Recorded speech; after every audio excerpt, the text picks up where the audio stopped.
गरीबों के, झारखंड वासियों का पैसा उसके घरों में कैसे नोट की गड्डियां उसके नौकरों और उसके परिवार के अन्य लोगों के घरों में किस रूप में पड़ी हुई थी। मैं प्रभु श्री राम की पावन धरा उत्तर प्रदेश की धरती से शहीदों की इस पावन धरा भगवान बिरसा मुंडा की पावन धरा को प्रणाम करने के लिए और आप सबसे निवेदन करने के लिए आज आपके बीच में यहां पर उपस्थित हुआ हूं।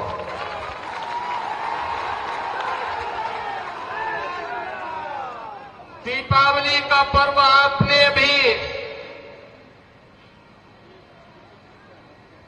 बड़े उल्लास के साथ संपन्न किया है और आज से छठ महापर्व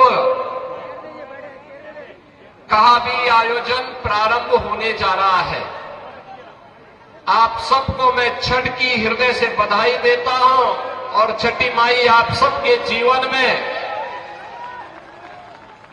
खुशहाली लाए इसकी भी प्रार्थना करता हूं। बहनों और भाइयों, आपने अभी पिछले दिनों हरियाणा विधानसभा के चुनाव के परिणाम को देखा होगा।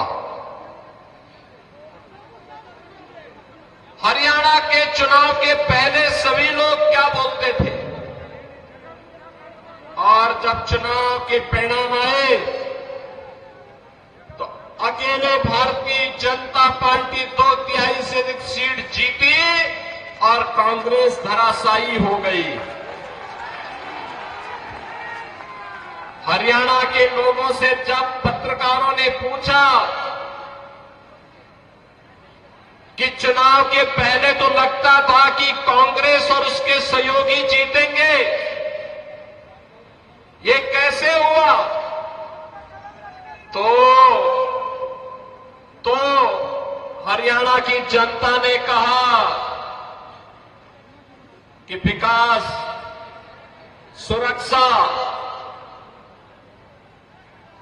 सुव्यवस्था और सुशासन के लिए डबल इंजन आवश्यक है और मोदी जी के नेतृत्व में अगर डबल इंजन की सरकार चले तो इस सोने में सुहागा है। इसलिए हरियाणा की जनता ने निर्णय लेकर के फिर से भारतीय जनता पार्टी को विजयी बनाया है।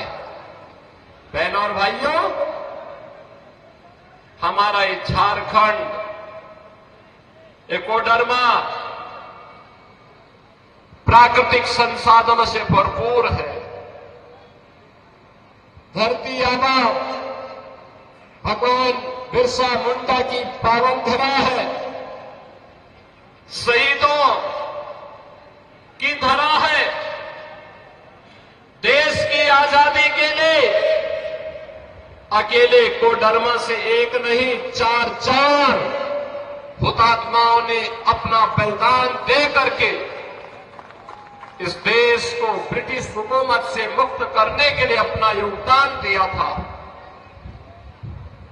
लेकिन आज क्या हो रहा है झारखंड में? मैं देख रहा था, एक आलमगीर आलम थे, औरंगजेब, देश को लूटा था उसने, देश के पवित्र मंदिरों को नष्ट किया था उसने। और दूसरा, झारखंड मुक्ति मोर्चा का भी तो एक मंत्री था आलमगीर, जो यहां लूट करके जिसके घरों में नोटों की गड्डियां के गरीबों के, झारखंड वासियों का पैसा उसके घरों में कैसे नोट की गड्डियां उसके नौकरों और उसके परिवार के अन्य लोगों के घरों में किस रूप में पड़ी हुई थी। ये लूट का इससे दूसरा घटिया स्तर और दूसरा देखा नहीं जा सकता है। और इसीलिए मैं कहने के लिए आया हूं बहनों और भाइयों, ये चुनाव उसी विकास के नाम पर जिन लोगों ने आपको छला है, उसको जवाब देने का एक अवसर भी है। भारतीय जनता पार्टी, जहां कहीं पर भी भारतीय जनता पार्टी की सरकारें हैं, उन्होंने विकास का एक मॉडल दिया, उन्होंने विरासत का सम्मान किया। आप यही सोचिए,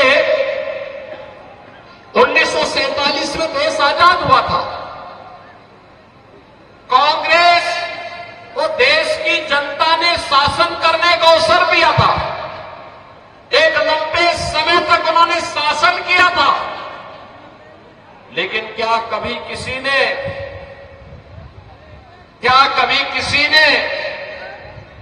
गरीबों के लिए ईमानदारी से कोई योजना चलाई? बहनों और भाइयों, मोदी जी जब 2014 में प्रधानमंत्री बने थे, मीडिया ने उनसे पूछा था कि प्रधानमंत्री बनने के बाद आपका एजेंडा क्या होगा? मोदी जी ने कहा, एक लाइन में उन्होंने कहा था, सबका साथ और सबका विकास।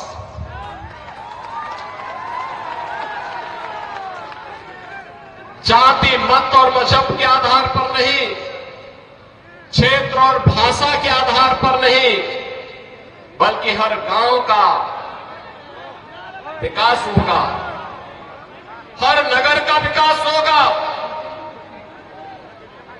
गरीब, किसान, नौजवान, महिलाएं, इन सब का विकास होगा। देश की सुरक्षा के साथ कोई भी समझौता नहीं होगा।